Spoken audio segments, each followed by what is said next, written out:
soon to multiple platforms, Zaps Wonder One, developed and published by Pixlas, this 2D indie action-adventure game sees you leading a fox wizard to victory, saving villagers, collecting treasures, and defeating a villainous band of ne'er-do-wells. Down in the video description you'll find links to the official website for this one, as well as links to wishlist it on Steam. But in the meantime, let's discuss what I enjoyed about this one by talking about the positives. First off, I really do love the gameplay here, and I think there's a rich potential with it coming forward. The core gimmick in this preview build is fun. Here you must use your wand to swap positions with enemies, objects and other kinds of items to solve puzzles and defeat enemies. In the preview build that I've played, the swap power is the only one that's currently available. However, screenshots and other footage have shown that there are other powers that no doubt will be unlocked in the main title itself, but even still, what we get in this build is still fun for what it is. Given what I have seen thus far, it feels like this one is going to be more like a classic Zelda game, with you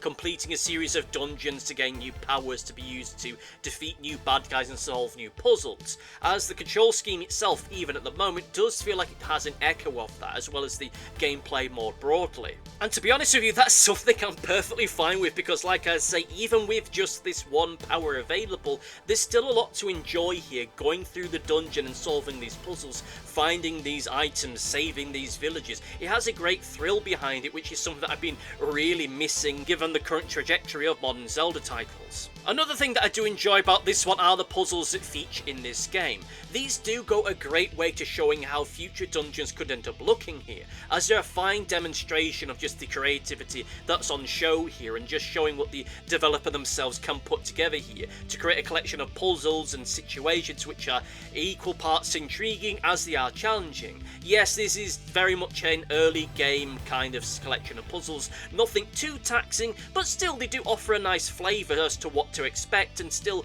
a decent challenge thus far. And these puzzles make exploring the dungeon far more intriguing, as you're constantly trying to find new puzzles and scenarios to use this power, because it is just so fun to try and solve some of these puzzles as you're going through it. Almost every screen has some kind of puzzle or challenge that you need to overcome, sometimes testing your skills, sometimes your reactions, and sometimes a mix of the two, and this is something I really do enjoy. Like I say, this is really scratching an itch for me that has been missing from recent Zelda titles, so having something here that feels just so concrete, even at this very early stage, is a massive thumbs up from me. And the final positive from me for now is I do love the design and presentation of this game. It has a charming look and feel to it, which is rather cute. Yes, it still needs some work here and there. I do think that certain character designs could be renewed and tweaked here and there, but it has been proven that the developer is actively working on this one, so character design will probably change and alter as this one goes forward. Yes, the character design for the most part is rather quirky, one that feels both retro-inspired and somewhat typical for most modern indie games, but nonetheless, it's largely pleasant to look at, and it does recreate this feeling of going through a classic adventure game, or classic adventure, action-adventure game, I should say, very well, and goodness only knows where this is going to go into the future, because, well, this game, like I say, is in active development, so maybe it'll get significantly better or significantly worse, who knows, hopefully better, but all the same, I do love what we see here. It is very cute, very charming, and it is easy to see what you're doing at any given moment, and I do like some of the lighting effects, even if they feel a bit too modern for my liking, but hey, different strokes for different folks, certainly as far as that's concerned. With all that said, let us get on to the negatives, the things I don't particularly like at this current moment, and right now there's this odd quirk with the build of the game that I've played where it feels rather speedrun focused, with tools and options pre-baked into the game to aid people that are looking to do that kind of thing. Now, there's nothing inherently wrong with this, as having those tools on hand is potentially a good idea. However, I have two issues with this. First of all, I'm worried that this might be the first sign of feature creep starting to get into this one. Feature creep, of course, being constantly adding new aspects to a game rather than improving upon the core and enhancing it and refining it. Now, in fairness, this one aspect of the game itself is not a sign that it's going to be going down some kind of darker path here. Like, this isn't suddenly going to go down the path that Paint the Town Red did. But there's still a part of me that is worried that there's going to be a whole host of new game modes and other such things added into this one, which is going to take the developers' time and attention away from making the core game as good as it possibly could be, in favour of just adding a whole host of new options and new quirks into this, which might not necessarily be as well developed as it really should be. Like, just going off the website alone, there are signs that they wanted to add some kind of level editor into this, which, whilst I'm sure it could be a lot of fun, there is a part of me that's worried that the retention is going to get a little bit too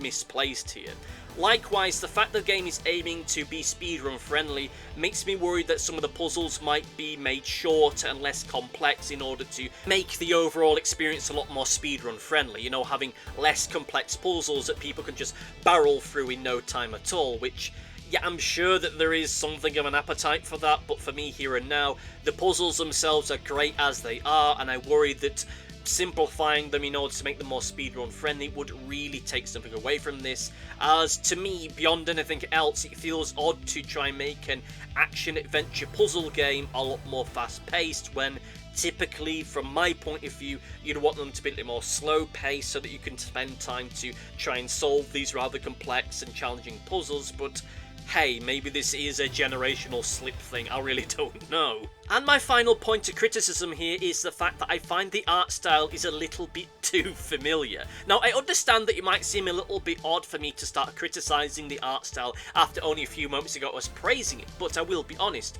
I do love some of the character design, some of the world design here, but there is a lot of it here that feels a tad too familiar, which, you know, is an odd thing to bring up, bearing in mind that this is overtly a retro-inspired game, but there are certain elements, certain character designs, certain world designs, which feel like they're riding a very fine line between being inspired by something and just outright ripping something off. For example, the design of the guards that you see patrolling around the first dungeon feel like they were just dragged from Link to the Past, like they were just taken off some sprite sheet and then plopped into the game. Now, in fairness, this is a game that is in active development, and the developer behind this is evolving and making changes and alterations to this game constantly, so this is an aspect of design that will no doubt be changed by the time this game is ultimately released, and hey, there's nothing wrong with using placeholder elements here and there. I just don't think this is a case of, you know, being willing to take some risks, bearing in mind that, you know,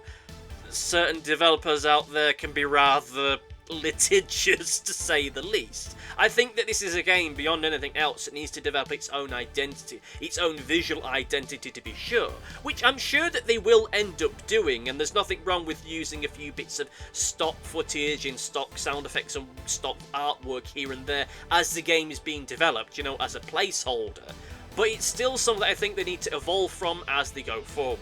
With all that said, this is still a title that I'm really looking forward to. Like I say, this does go a long way to scratch a particular itch that I've been having with gaming for quite a long time now. There is a lot to enjoy about this one, even at this very early stage in its development. Yes, there's a lot that still needs to be done. Yes, this game needs a lot more variety, but as has been proven by their own website and some of the screenshots I've shared of the game in development, this is a game which is growing well at a nice pace, and I look forward to seeing how this one goes in the next few weeks, months and years. Let me know if you played this one, let me know if you're excited for this one down in the comment section down below. Thank you all for listening, thank you all for watching, and see you next time. Goodbye! Thanks for watching. Be sure to like, favourite, subscribe, click the bell and do all the YouTubey stuff that YouTube wants you to do. Go on, it'll do me a power of good. Until next time, my friends, goodbye!